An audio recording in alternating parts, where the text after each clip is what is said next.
예배하는 자 되어 온전히 영과 진리로 주를 예배하자. 주가 우리와 함께 영원히 함께 하시고 마르지 않는 샘물로 우릴 채우시리. 우리 모두 예배하는 자 되어 온전히 영과 진리로 주를 예배하자. 주가 우리와 함께 영원히 함께 하시고 마르지 않는 샘물로 우릴 채우시리라.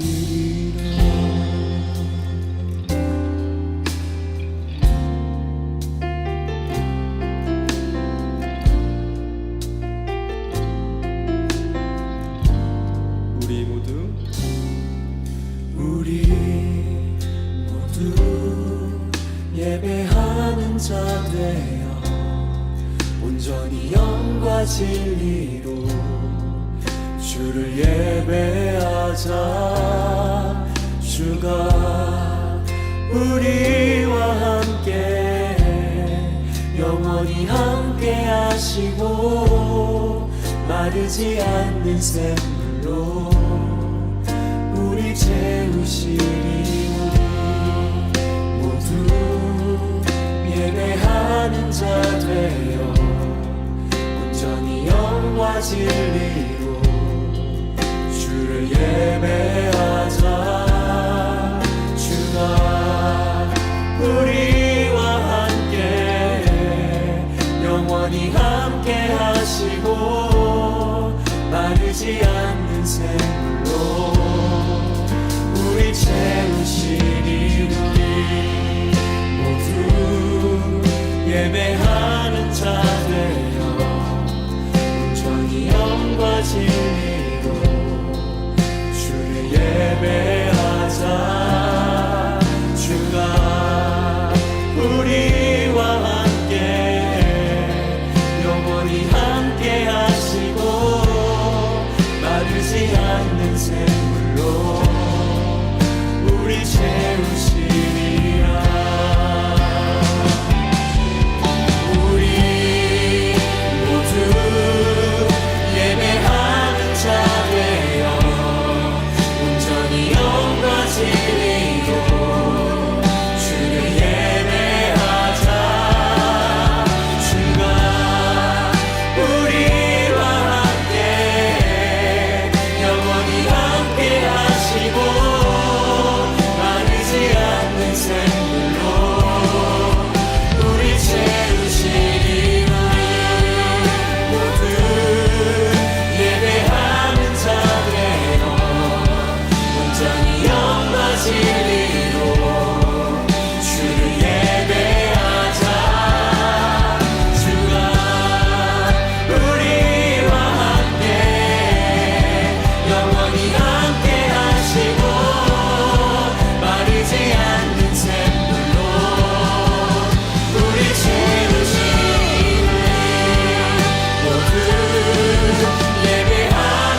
당신의 시간을 뚫고 이 땅 가운데 오셨네.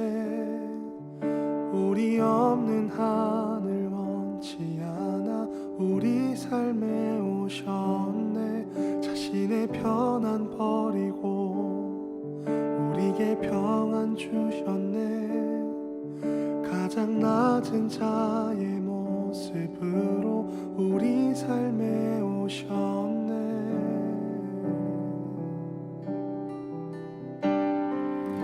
하나님 우리와 영원히 함께 하시네. 꿈 없는 우리에게 그 나라 보여주시네. 연약한 자들의 친구가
자, 다 함께 기도드리시겠습니다.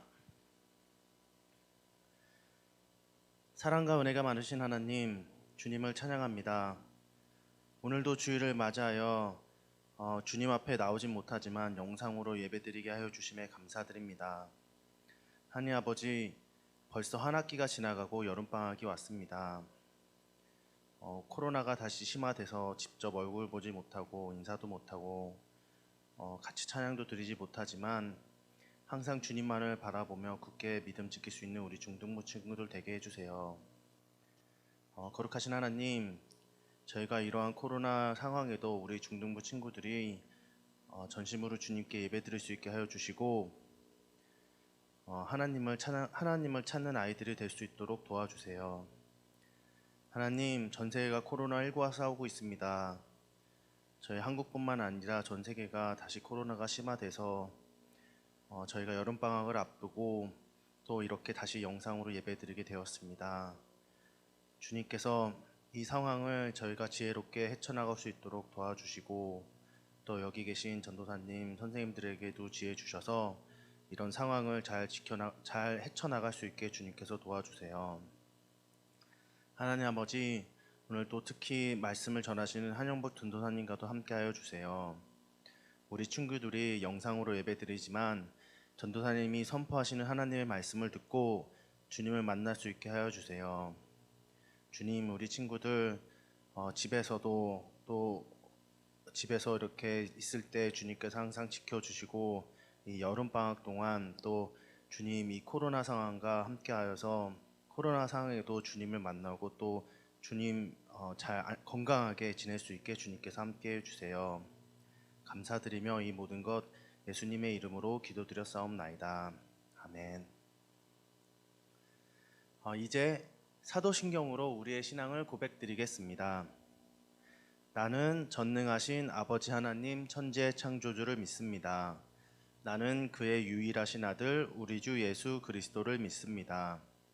그는 성령으로 잉태되어 동정녀 마리아에게 나시고 본디오 빌라도에게 고난을 받아 십자가에 못 박혀 죽으시고 장사된 지 사흘 만에 죽은 자 가운데서 다시 살아나셨으며 하늘에 오르시어 전능하신 아버지 하나님 우편에 앉아 계시다가 거기로부터 살아있는 자와 죽은 자를 심판하러 오십니다. 나는 성령을 믿으며 거룩한 공교회와 성도의 교제와 죄를 용서받는 것과 몸의 부활과 영생을 믿습니다. 아멘.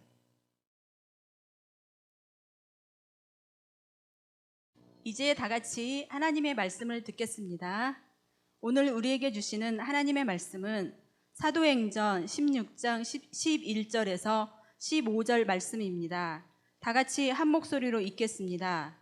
우리가 드로아에서 배로 떠나 사모드라게로 직행하여 이튿날 네아폴리로 가고 거기서 빌립보에 이르니 이는 마게도냐 지방의 첫 성이요 또 로마의 식민지라. 이 성에서 수일을 유하다가 안식일에 우리가 기도할 곳이 있을까 하여 문 밖 강가에 나가 거기에 앉아서 모인 여자들에게 말하는데 두아디라시에 있는 자색옷감 장사로서 하나님을 섬기는 누디아라 하는 한 여자가 말을 듣고 있을 때 주께서 그 마음을 열어 바울의 말을 따르게 하신지라.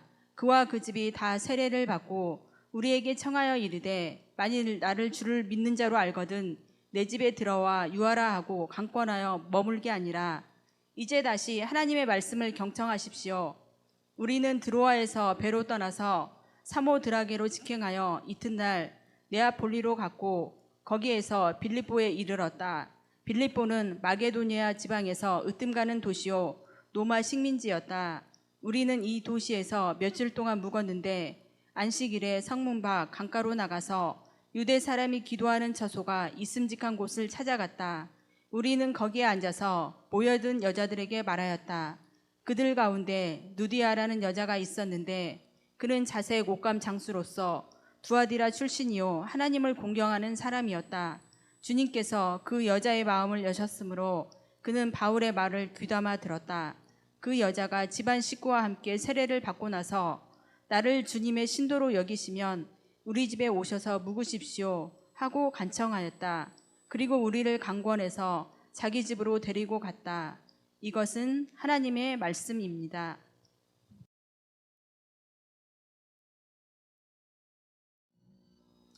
이번 주 말씀은 섬김은 아무나 합니다.입니다.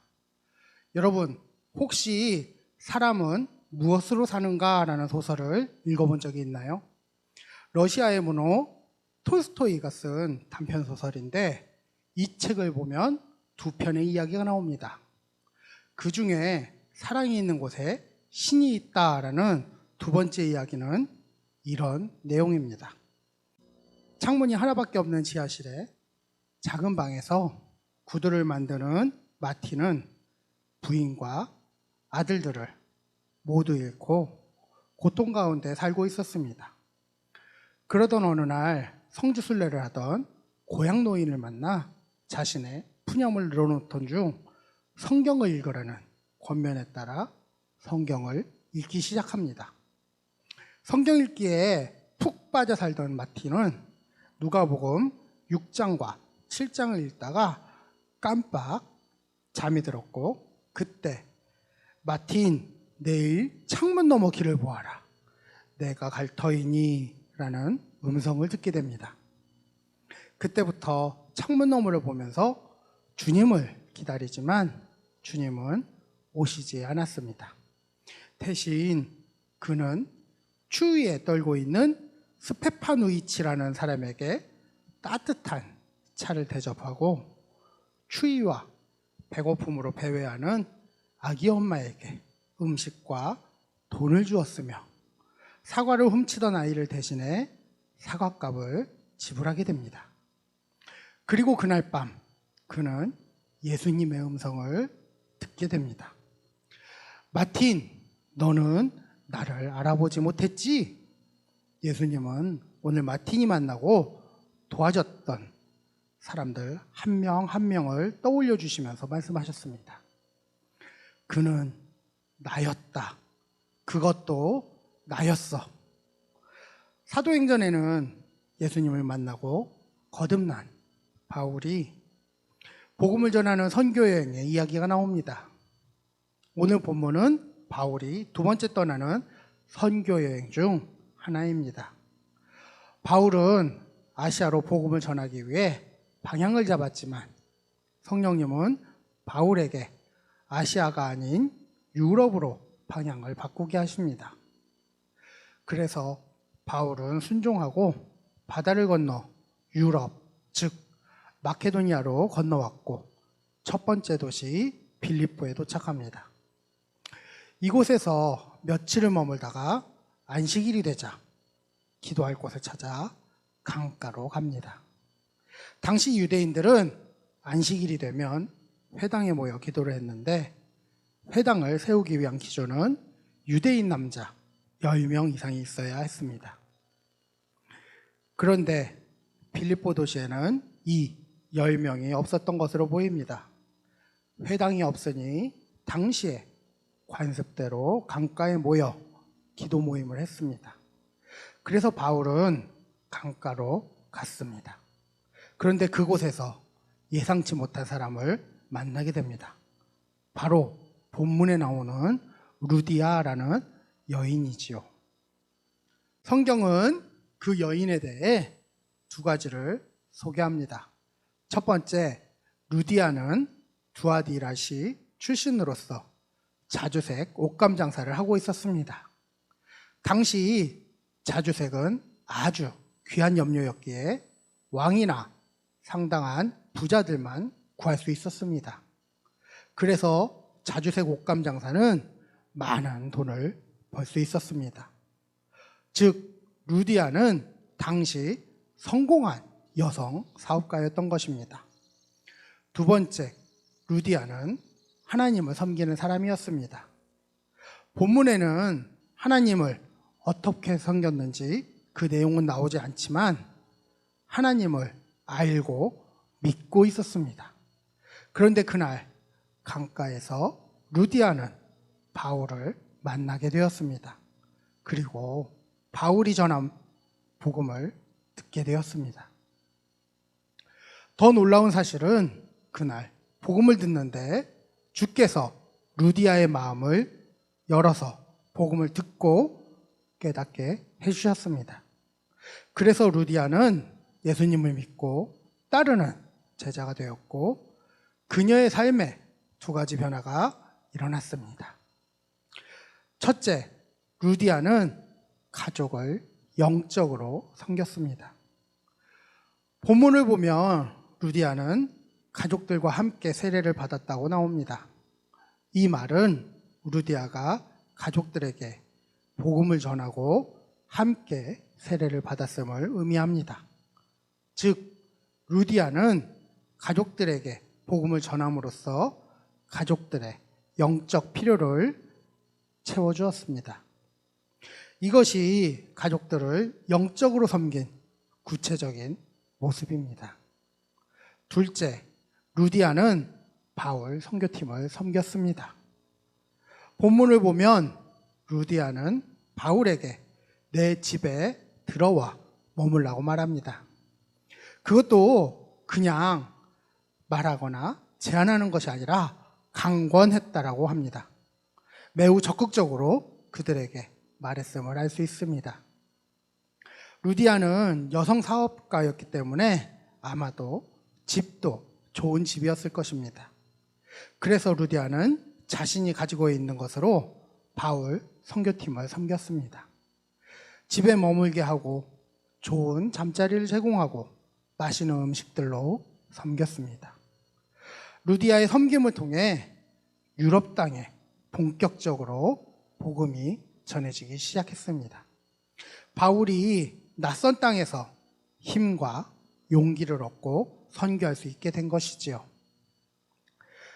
사랑하는 참된 교회 중등부 친구들, 예수님께서 우리를 섬기기 위해 신의 모습을 버리고 인간의 몸을 입고 오셔서 우리 죄를 대신에 십자가에서 죽으셨습니다. 그래서 우리 모두가 이렇게 구원을 받고 하나님의 자녀가 되었습니다. 예수님의 제자로 살게 된 것이지요.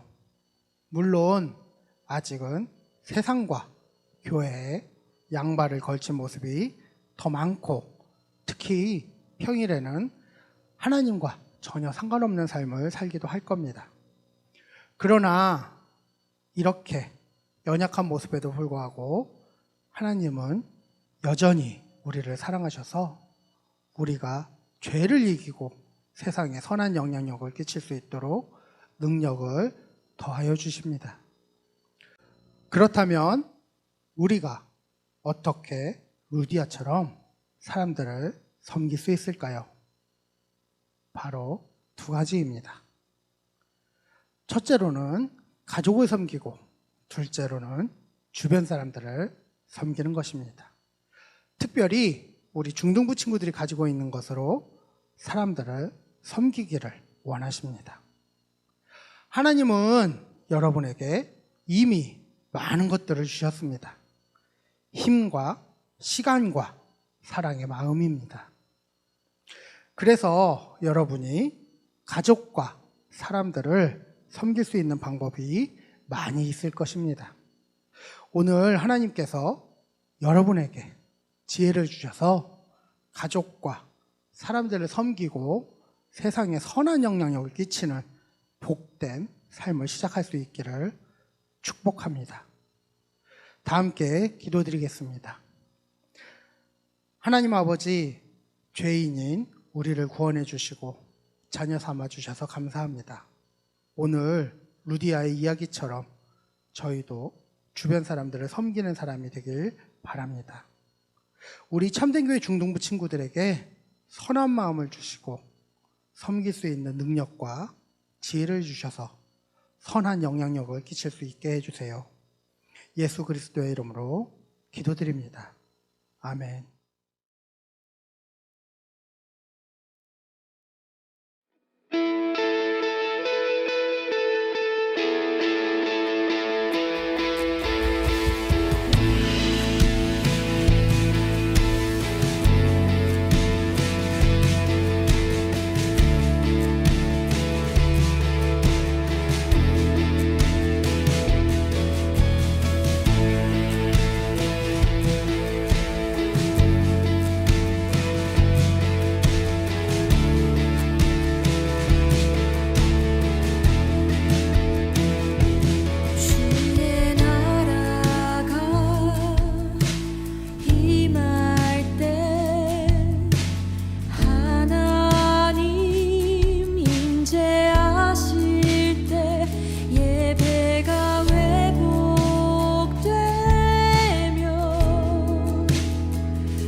주님이 가르쳐 주신 기도로 예배 마치도록 하겠습니다. 하늘에 계신 우리 아버지, 아버지의 이름을 거룩하게 하시며 아버지의 나라가 오게 하시며 아버지의 뜻이 하늘에서와 같이 땅에서도 이루어지게 하소서. 오늘 우리에게 일용할 양식을 주시고 우리가 우리에게 잘못한 사람을 용서하여 준 것 같이 우리 죄를 용서하여 주시고 우리를 시험에 빠지지 않게 하시고 악에서 구하소서. 나라와 권능과 영광이 영원히 아버지의 것입니다. 아멘.